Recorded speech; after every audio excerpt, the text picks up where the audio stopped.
दोस्तों जय गुरुदेव। ये हमारी वीडियो नंबर 18 है। दोस्तों गलतियाँ मुझसे काफ़ी मरीजों ने ये बात कही है कि सर हमारी तो इतनी सी उम्र है, या इस बच्चे की छोटी उम्र है, या उस लड़की की छोटी उम्र है, या इस लड़के की छोटी उम्र है, अभी 10-12 साल भी नहीं है, 15 साल भी नहीं है, इन्होंने ऐसा क्या किया जो इनको ये भुगतना पड़ रहा है। तो दोस्तों मेरे कहने का मकसद ये है, हमें अपनी गलतियों से सीखना चाहिए।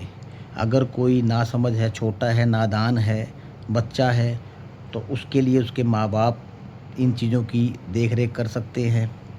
और बड़े हैं, अगर दोस्तों ठोकर लगने के बाद भी हम लोग नहीं सँभलते हैं, तो हमसे बड़ा मूर्ख इस धरती पर कोई भी नहीं है।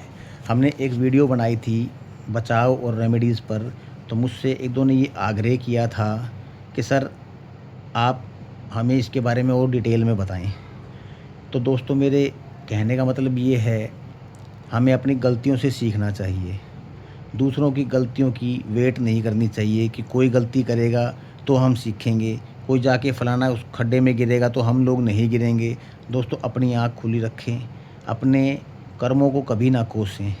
जो कर्म हो चुके हैं, वो चाहे इस जन्म के हों, वो चाहे पिछले जन्म के हों, उनको ना कोसें। कोशिश ये रखें आने वाले जन्म को सुधारा कैसे जाए, कैसे अच्छे कर्म को किया जाए, किसी के लिए अच्छे वातावरण, किसी के लिए हम एक उदाहरण बने, ताकि कोई हमसे सीख ले। जो चीज़ हमने भुगती है या जो हमने बर्दाश्त किया वो किसी को बर्दाश्त ना करना पड़े। दोस्तों ये भी एक अच्छे कर्म की निशानी है। सबसे बड़ी बात दोस्तों जो मुझसे कहा गया है, परमात्मा पे विश्वास का। सभी कहते हैं कि हमें परमात्मा पे पूरा विश्वास है। दोस्तों विश्वास की कोई संज्ञा नहीं है। आप दिन में 24 घंटे में 24 बार ये बात कहेंगे कि मुझे परमात्मा पे विश्वास है, तो ये परमात्मा पे विश्वास किसी को दिखाने या बताने से नहीं होता दोस्तों। ये आपकी अंदर की फीलिंग है। अंदर की फीलिंग का मतलब, अगर आपको ये लगता है कि मेरे ही कोई कर्म संस्कार है जो आगे आके मुझे ये तकलीफ़ दे के गए हैं, तो इसमें परमात्मा या किसी की कोई गलती नहीं है। ना मेरे माँ-बाप की गलती है जिन्होंने मुझे जन्म दिया, ना परमात्मा की जिन्होंने इस सारे कार्य को करके मुझे धरती पर उतारा है। कर्मों का हिसाब है दोस्तों। कहते हैं सबको चुकाना है। ठीक है, पढ़े लिखे लोग इन चीज़ों को कम मानते हैं।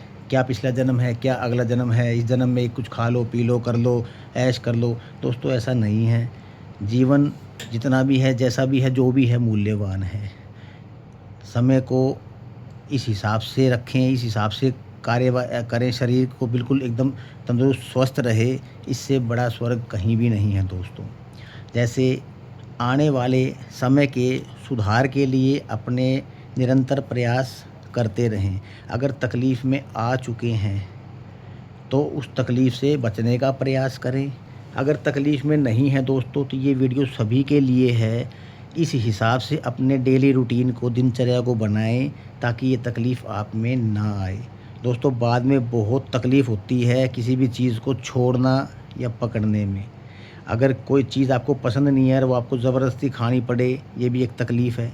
और कोई चीज़ आपको बहुत ज़्यादा पसंद है, उसको छोड़ना पड़े, ये सबसे बड़ी तकलीफ़ है।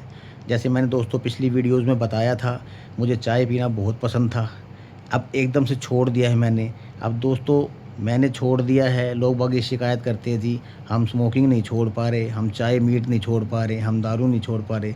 दोस्तों किसी भी चीज़ के इतने आदी मत बनो कि बाद में वो आपको छोड़ना मुश्किल हो जाए। मैं तो ये कहता हूँ दोस्तों, खाने पीने का भी आदमी को आदी नहीं होना चाहिए।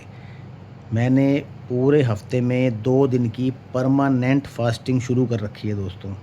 मुझे तकलीफ़ कम होती है क्योंकि मैं कभी भी खाने के लिए नहीं जिया। मैंने जीने के लिए ही खाना खाया है, और अब मैंने उसमें और भी सुधार कर दिया है। मैं इस फास्टिंग को अब 1 दिन और बढ़ाकर हफ्ते में 3 दिन की करने जा रहा हूँ दोस्तों। इसके अलावा नवरात्रों पे 9 दिन की फास्टिंग रखना, पूरा महीना चंद्रायण की व्रत करना, मैंने इन नियमों को भी निभाना शुरू कर दिया दोस्तों। इससे मुझे फ़ायदा मिला है। बड़ी से बड़ी बीमारी का निवारण इन चीज़ों से होता है। अपने जीवन को, दिनचर्या को, खाने पीने को, शरीर को बिल्कुल इस हिसाब से ढाल के रखें, कल को कोई भी दुख तकलीफ़ हमारे ऊपर आती है, उससे हम आराम से लड़ सकें। और दोस्तों किसी भी परेशानी को दोस्त आप शुरुआत दौर में इग्नोर ना करें। जैसे छोटी-छोटी परेशानियाँ जैसे मुझे भी शुरू हुई थी। मेरी ये बीमारी, मेरी ये समस्या, शरीर में गर्मी की एलर्जी बताई गई थी। शरीर में, मेरे सारे शरीर में गर्मी रहती थी। गर्मियों में तो रहती ही थी, सर्दियों के मौसम में भी मेरा शरीर गर्म रहता था। मैंने उस चीज़ को लाइटली लिया।